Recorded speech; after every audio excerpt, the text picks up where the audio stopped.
قرطبی رحمۃ اللہ تعالی علیہ آپ نے قول نقل کیا ہے تفسیر قرطبی کے اندر.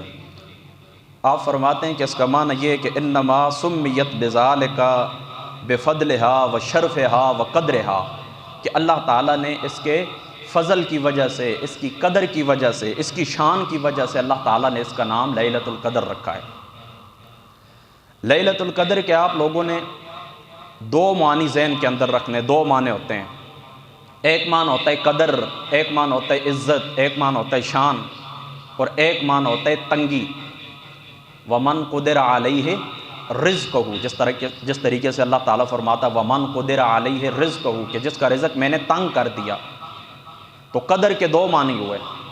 ایک معنی ہوا عزت، تو اللہ تعالیٰ نے اس رات کا نام لیلۃ القدر اس لیے رکھا ہے کہ اس رات کو اللہ تعالیٰ کی ذات اقدس نے عزت عطا فرمائی ہے. اور دوسرا معنی ہوتا ہے تنگی. قدر کا معنی ہوتا ہے تنگی کرنا. تو اس کا ایک معنی یہ تنگی کرنا بھی ہے. کیوں؟ تفسیر حازن کے اندر امام حازن رحمۃ اللہ تعالی علیہ آپ نے تفسیر حازن کے اندر یہ روایت نقل کی ہے. آپ فرماتے ہیں یہ معنی نقل کیا ہے، یعنی وجہ تسمیہ بیان کی ہے کہ اس کا نام قدر اس لیے کہ قدر کا معنی ہوتا ہے تنگی، یعنی اس رات اللہ تعالیٰ کے اتنے فرشتے زمین کے اوپر نازل ہوتے ہیں کہ زمین تنگ پڑ جاتی ہے. اس وجہ سے اس کو لیلۃ القدر کہتے ہیں، قدر کی رات، عزت والی رات اور تنگی والی رات. یعنی زمین کے اوپر فرشتے اتنی زیادہ تعداد کے اندر آ جاتے ہیں کہ زمین تنگ پڑ جاتی ہے. یہ بات آپ سمجھ گئے نا؟ یہ تو ہو گیا لیلۃ القدر کا معنی. اب یہ سوچیں کہ اللہ تعالیٰ کی ذات اقدس نے لیلۃ القدر کیوں عطا فرمائی؟ اللہ تعالیٰ نے لیلۃ القدر کیوں عطا فرمائی؟ اس کے اندر مختلف روایات ہیں، میں ایک دو آپ کو سناتا ہوں. امام مالک رحمۃ اللہ تعالی علیہ آپ نے موطأ امام مالک کے اندر اس روایت کو نقل کیا ہے. آپ فرماتے ہیں کہ حضور نبی پاک صلی اللہ تعالی علیہ وآلہ وسلم آپ نے جس وقت نظر فرمائی اپنی جو آپ کی امت ہے اس امت کی عمر کی طرف، دیکھیں نا جامع ترمذی شریف کے اندر بھی آتا ہے کہ اللہ تعالیٰ فرماتا ہے، حضور علیہ السلام فرماتے ہیں کہ اللہ تعالیٰ نے میری امت کی جو عمریں ہیں وہ رکھی ہیں 50 سے 70، اور ایک روایت کے اندر آتا ہے 60 کے، یعنی 50 سے 60 تک اور 50 سے 70 تک، 50 سے 70 تک اور 50 سے 60 تک. یہ اس امت کی اوسطن عمر ہے، یعنی 50 سال بھی ہو سکتی ہے، 60 سال بھی ہو سکتی ہے، 70 سال بھی ہو سکتی ہے. 50 اور 70 کے درمیان اس امت کی اوسطن عمر ہے. تو حضور نبی پاک صلی اللہ تعالی علیہ وآلہ وسلم آپ کی ذات اقدس نے جب نگاہ فرمائی اپنی امت کے حالات کی طرف، عمریں دیکھی اور سابقہ جو امت تھی ان کی عمریں دیکھی کہ ان کی عمریں بڑی لمبی ہوتی تھیں، 400 سال عمریں ہوتی تھیں، 500 سال عمریں ہوتی تھیں. تو نبی پاک صلی اللہ تعالی علیہ وآلہ وسلم آپ کے دل کے اندر یہ بات آئی، آپ کے قلب مبارک کے اندر یہ بات آئی کہ اس طرح تو پھر میری امت کیا کرے گی کہ اس کی عبادت کم ہوگی. تو اللہ تعالیٰ کی ذات اقدس نے پھر انا انزلنا فی لیلۃ القدر اتار دی کہ اللہ تعالیٰ نے ایک رات ایسی عطا کر دی کہ جس رات کے اندر جو بندہ عبادت کرے گا تو اس کو اللہ تعالیٰ 1000 مہینوں سے بھی زیادہ ثواب عطا فرمائے گا. لیلۃ القدر خیر من الف شہر. اور یہ بات بھی یاد رکھیں کہ الف شہر یعنی 1000 مہینہ. اس 1000 مہینے سے بعد مفسرین فرماتے ہیں کہ 1000 مہینہ ہی مراد ہے، یعنی یہ ظاہر کے اوپر محمول ہے. اور بعض فرماتے ہیں نہیں، یہاں پر کثیر عدد مراد ہے. جس طرح ہم کسی کو کہتے ہیں نا میں نے یہ بات تجھے 1000 دفعہ کہی ہے پھر بھی تجھے سمجھ نہیں آتی، میں نے یہ بات تجھے 1,00,000 دفعہ کہی ہے پھر بھی تجھے سمجھ نہیں آتی. تو یہ 1,00,000 دفعہ اس نے نہیں کہی ہوتی، 1000 دفعہ اس نے نہیں کہی ہوتی، 70,000 دفعہ اس نے نہیں کہی ہوتی. اس سے اشارہ کثرت کی طرف ہوتا ہے. اس سے مراد کثرت ہوتی ہے کہ میں کئی دفعہ تمہیں یہ بات میں کہہ چکا ہوں. کتنی دفعہ میں تمہیں یہ بات کہہ چکا ہوں؟ کثیر دفعہ میں تمہیں یہ بات کہہ چکا ہوں. تو یہاں پر لیلۃ القدر خیر من الف شہر 1000 مہینوں سے مراد کثیر مدت ہے، یعنی صرف 1000 مہینے نہیں بلکہ کثیر مدت ہے. اچھا، یہ تو ایک شان نزول ایک ہو گیا جو موطأ امام مالک رحمۃ اللہ تعالی علیہ آپ نے موطأ کے اندر نقل فرمایا. دوسرا یہ یاد رکھیں کہ نبی پاک صلی اللہ تعالی علیہ وآلہ وسلم آپ کی جو ذات اقدس ہے، آپ کی ذات اقدس نے ایک شخص کا ذکر سنا کہ جس نے 1000 مہینے تک اللہ تعالیٰ کی بارگاہ کے اندر جہاد کیا تھا. 1000 مہینے تک اللہ تعالیٰ کی بارگاہ کے اندر کیا کیا تھا؟ جہاد کیا تھا. تو بس نبی پاک صلی اللہ تعالیٰ علیہ وآلہ وسلم آپ کے قلب مبارک کے اندر یہ بات آئی، کتنی بڑی عظمتوں والا وہ بندہ 1000 مہینے تک لگاتار اللہ تعالیٰ کی ذات اقدس کے سامنے اس کی خاطر وہ جہاد کرتا رہا، بس اللہ تعالیٰ نے اس کے بدلے یہ رات عطا فرماتی۔ اور یہ بات بھی یاد رکھے، امام سیوطی صاحب رحمۃ اللہ تعالیٰ علیہ اور بھی اس کے بڑے شان نزول مفسرین نے بیان کیے، بہرحال یہی دعا آپ ذہن میں رکھیں کہ حضور نبی پاک صلی اللہ تعالیٰ علیہ وآلہ وسلم آپ کے قلب مبارک کے اوپر یہ بات گزری ہے کہ میری امت کی عمریں تھوڑی ہیں اور سابقہ جو لوگ گزرے ان کی امتیں زیادہ تھیں، بس اس کے بدلے میں اللہ تعالیٰ نے یہ رات عطا فرمائی۔ اور دوسرا سبب نزول اس کا کیا ہے؟ مفسرین فرماتے ہیں کہ حضور علیہ الصلوۃ والسلام کے سامنے ایک ایسے شخص کا تذکرہ کیا گیا کہ جس نے 1000 سال تک اللہ تعالیٰ کی راہ کے اندر جہاد کیا تھا، پس اللہ تعالیٰ کی ذات اقدس نے یہ رات عطا فرما دی۔ اور امام سیوطی صاحب رحمۃ اللہ تعالیٰ علیہ آپ کی ذات اقدس آپ فرماتے ہیں کہ یہ صرف امت مصطفیٰ کی خصوصیت ہے۔ در منصور آپ کی مشہور تفسیر، اس کے اندر آپ نے لکھا ہے، آپ فرماتے ہیں یہ جو لیلۃ القدر ہے یہ کس کی خصوصیت ہے؟ نبی پاک صلی اللہ تعالیٰ علیہ وآلہ وسلم آپ کی ذات اقدس کی خصوصیت ہے، یعنی سابقہ امتوں میں یہ رات کسی کو نصیب نہیں ہوئی، یہ حضور علیہ الصلوۃ والسلام کی امت کی خصوصیت ہے۔ اور یہ تو بات ہو گئی نا کہ اس کو لیلۃ القدر کیوں کہتے ہیں اور اس کی فضیلت کیا ہے، اس کا سبب نزول کیا ہے، یعنی انا انزلنا فی لیلۃ القدر، یہ جو سورۃ القدر ہے اس کا سبب نزول کیا ہے، شان نزول کیا ہے، یہ تو ہو گیا نا۔ اب دیکھیں اس کی فضیلت کیا ہے۔ نبی پاک صلی اللہ تعالیٰ علیہ وآلہ وسلم نے فرمایا من قام لیلۃ القدر ایمانا و احتسابا غفر له ما تقدم من ذنبہ، یہ بخاری شریف کتاب الصوم کی روایت ہے۔ آقا علیہ الصلوۃ والسلام نے فرمایا کہ جس شخص نے اس رات قیام کیا، لیلۃ القدر کی رات، ایمان کی حالت میں اور احتساب کی حالت میں، ایمان اور احتساب دونوں کا معنی میں نے آپ کو بتا دیا تھا جمعۃ المبارک کے اندر، جو ہماری پہلی گفتگو تھی اس کے اندر ایمان اور احتساب کا دونوں کا مفہوم میں نے ذکر کر دیا تھا۔ تو ایمان اور احتساب کے ساتھ جو بندہ اس رات قیام کرے تو اللہ تعالیٰ کی ذات اقدس اس کے پچھلے گناہوں کو اللہ تعالیٰ معاف فرما دیتے ہیں۔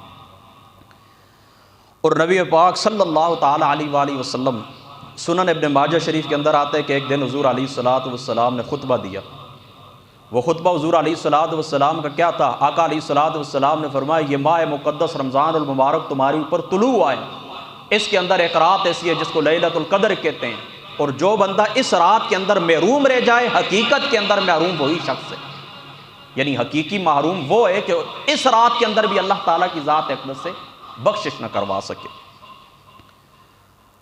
اور شعب الایمان کی روایت آقا علیہ الصلوۃ والسلام نے فرمایا کہ اس رات جبریل امین اترتے ہیں اور جو بندہ لیٹا ہوا ہے، سویا ہوا ہے، بیٹھا ہوا ہے، کسی حالت میں لیلۃ القدر کے اندر وہ بیٹھا ہوا ہے مسجد کے اندر، چاہے وہ سو چکا ہے، چاہے وہ بیٹھا ہوا ہے، چاہے وہ کھڑا ہے، قیام کے اندر ہے، کسی حالت کے اندر ہے، جبریل امین اس بندے کے لیے اللہ تعالیٰ کی ذات اقدس سے مغفرت کی دعا کرتے ہیں۔ اب ایک بات اور بھی ہے، ذہن کے اندر رکھیں کہ اللہ تعالیٰ کی ذات اقدس نے اس کو مخفی کیوں رکھا، یعنی دیکھیں آقا علیہ الصلوۃ والسلام نے کیا فرمایا۔ یہ بخاری شریف کے اندر یہ روایت موجود ہے کہ حضور علیہ الصلوۃ والسلام ایک دن باہر نکلے تو دو آدمی جھگڑا کرنا شروع کر دیا، تو حضور علیہ الصلوۃ والسلام فرمانے لگے کہ میں بتانے کے لیے آیا تھا تمہیں بتانے کے لیے آیا تھا لیلۃ القدر کون سی رات ہے، لیکن تمہارے اس جھگڑے کی وجہ سے اللہ تعالیٰ نے اس کی رات کا تعین اٹھا لیا ہے۔ اور یہاں پر یہ بات ذہن میں رہے کہ اسی 1 سال کے لیے اٹھا لیا گیا تھا۔ باقی عمدۃ القاری کے اندر موجود ہے، علامہ بدر الدین عینی رحمۃ اللہ تعالیٰ علیہ، آپ نے لکھا ہے کہ حضور علیہ الصلوۃ والسلام کو معلوم تھا، حضور علیہ الصلوۃ والسلام کے علم کے اندر تھا کہ یہ کون سی رات ہے، صرف اسی 1 رات کے لیے، اسی 1 سال کے لیے وہ تعین اٹھا لیا گیا تھا۔ یہ بات ذہن میں رکھیں، اور یہ بات بھی ذہن میں رکھیں کہ 2 آدمی دیکھیں جھگڑے تو اللہ تعالیٰ کی ذات اقدس نے نعمت سے محروم کر دیا، تو اس کا معنی یوں سمجھے، دیکھیں وہ صحابہ پاک کا دور تھا، صحابہ کرام تھے، اور ان کا جھگڑا کیا ہو سکتا ہے، یہی تھوڑی چھوٹی موٹی بات ہو سکتی ہے، ان کے دلوں کو اللہ تعالیٰ کی ذات اقدس نے پاک، صاف ستھرا، مزکا، مصفہ بنایا تھا، ان کے قلوب کے اندر کسی قسم کی کوئی میل اور کوئی رنجش نہیں تھی، تو ان کا جھگڑا کیا ہو سکتا ہے جس طرح 2 بھائیوں کا آپس میں جھگڑا ہوتا ہے۔ تو دیکھیں اس وقت بھی اللہ تعالیٰ کی ذات اقدس نے نعمت واپس اٹھا لی، تو آج محلے کے اندر جو لوگ آپس میں ایک دوسرے کے لیے نفرتیں رکھتے ہیں، بغض رکھتے ہیں، ایک دوسرے کے ساتھ جھگڑتے ہیں، ایک دوسرے کو مارنے کی کوشش کرتے ہیں، تو سوچو کہ اللہ تعالیٰ کی ذات اقدس ہمیں کتنی نعمتوں سے محروم فرماتے ہوں گے۔ یعنی صحابہ پاک کے دور کے اندر انہوں نے آپس میں گفتگو کی ہے، تو اس کی وجہ سے اللہ تعالیٰ نے اتنی بڑی نعمت سے محروم کر دیا۔ تو ہم تو ہر روز جھگڑتے ہیں، پڑوسیوں کے ساتھ جھگڑتے ہیں، بھائیوں کے ساتھ جھگڑتے ہیں، رشتہ داروں کے ساتھ جھگڑتے ہیں، دوستوں کے ساتھ جھگڑتے ہیں۔ تو خود سوچیں کہ اللہ تعالیٰ کی جو ذات اقدس ہے، اللہ تعالیٰ ہمیں کتنی رحمتوں سے اللہ تعالیٰ ہمیں محروم فرماتے ہوں گے۔ اللہ تعالیٰ حفاظت فرمائے اس بات سے ہماری، اور ہمیں اللہ تعالیٰ توفیق دے کہ ہمارے قلوب ستھرے ہوں، ہمیں ایک دوسرے کے ساتھ پیار سے پیش آئیں، محبت کے ساتھ پیش آئیں۔ تو یہ ایک رات کے لیے تعین اٹھا لیا گیا تھا۔ اس کے اندر حکمت کیا ہے؟ اس کے اندر حکمت یہ کہ لوگ عمل کے اندر جلدی کریں۔ دیکھیں نا، ایک رات اللہ تعالیٰ بتا دیتا ہے کہ 27ویں کی رات ہے، اور یہ بات بھی یاد رکھ لیں کہ جمہور کا قول یہی ہے کہ یہ رات 27ویں کی رات ہے۔ امام آلوسی نے لکھا ہے، اسی طریقے سے امام حازم رحمۃ اللہ تعالیٰ علیہ آپ نے بھی لکھا ہے، آپ فرماتے ہیں، امام قرطبی نے لکھا ہے، امام آلوسی نے لکھا ہے، فرماتے ہیں جمہور کا قول یہی ہے کہ یہ رات 27ویں والی رات ہے، لیکن پھر بھی اللہ تعالیٰ کی ذات اقدس نے اس کو مخفی رکھا ہے۔ کیوں رکھا ہے؟ کہ لوگ ایک رات کے متعلق بتا دیا جاتا کہ فلاں رات ہے، کہ لوگ اسی رات پھر کیا کرتے؟ بیداری کرتے۔ تو عمل کے اوپر رغبت دلانا مقصود تھا کہ لوگ عمل کے اندر آگے بڑھیں، لوگ عمل کے اندر تیزی کریں۔ اب 10 راتیں لوگوں کو جاگنا پڑتا ہے، آخری طاق راتوں کے اندر اللہ تعالیٰ نے رکھا ہے نا، تو آخری اشرے کی جو طاق راتیں اس کے اندر لوگوں کو جاگنا پڑتا ہے، مومن مسلمانوں کو وہ رات تلاش کرتے ہیں۔ اور یہ بات بھی یاد رکھنا کہ اس کے اندر 50 اقوال ہیں کہ لیلۃ القدر کی رات کون سی ہے، اور جو میں نے اس کا آپ کو بتایا تھا نا کہ وجہ تسمیہ کیا ہے، یہ اس کا نام لیلۃ القدر کیوں ہے، تو اس کے اندر بھی آپ لوگوں نے یہ بات یاد رکھنی ہے کہ 2 تو میں نے آپ کو بتا دیا تھا، قدر بمانہ تنگی اور قدر بمانہ عزت۔ لیکن یہ بھی یاد رکھنا کہ بعض علماء لکھتے ہیں کہ اس کو لیلۃ القدر اس لیے کہتے ہیں کیونکہ اس رات کو قدر والے اللہ تعالیٰ نے قدر والے رسول پر، قدر والی کتاب، قدر والے مؤمنین کے لیے نازل فرمائی ہے۔ قدر والے اللہ نے قدر والے رسول پر، قدر والی کتاب، قدر والے مؤمنین مسلمانوں کے لیے نازل فرمائی، اس لیے اس کو لیلۃ القدر کہتے ہیں۔ تو اس کے اندر 50 اقوال ہیں۔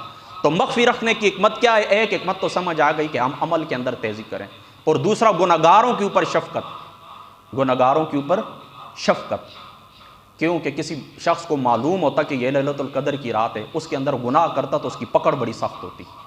تو اب اللہ تعالیٰ کی بارگاہ کے اندر یہ عذر پیش کیا جا سکتا ہے کہ یا اللہ مجھے معلوم نہیں تھا کہ یہ رات لیلۃ القدر کی رات ہے، تو اللہ تعالیٰ نے اس کو مخفی رکھ دیا ہے۔ اور یہ بات بھی یاد رکھیں کہ 2 مشہور قول ہیں، ایک تو یہ کہ لیلۃ القدر کے جو آخری لیلۃ القدر آخری طاق راتوں کے اندر تلاش کریں، حدیث پاک کے اندر آتا ہے، بخاری شریف کتاب الصوم کے اندر موجود ہے۔ اور دوسرا مشہور جو قول میں نے آپ کو پہلے بتا دیا، 27ویں کا قول ہے، 27ویں کا قول ہے۔ لہذا یہ رات اللہ تعالیٰ کی ذات اقدس نصیب فرمائے تو اس رات کے اندر عبادت کریں۔ اور یہ بات بھی یاد رکھیں کہ اس کا ایک وظیفہ ہے، وہ وظیفہ بھی یاد رکھیں، اور وہ وظیفہ موجود ہے مسند احمد کے اندر، مسند احمد کے اندر وہ وظیفہ موجود ہے۔ وہ وظیفہ کیا ہے؟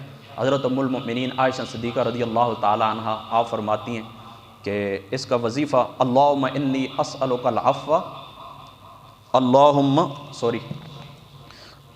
انک عفو، اللہم انک عفو تحب العفو فاعف عنی، یہ مسند احمد کی روایت ہے۔ پھر سن لیں، اللہم انک عفو تحب العفو فاعف عنی، یہ دعا ہے، یہ وظیفہ اس رات کا۔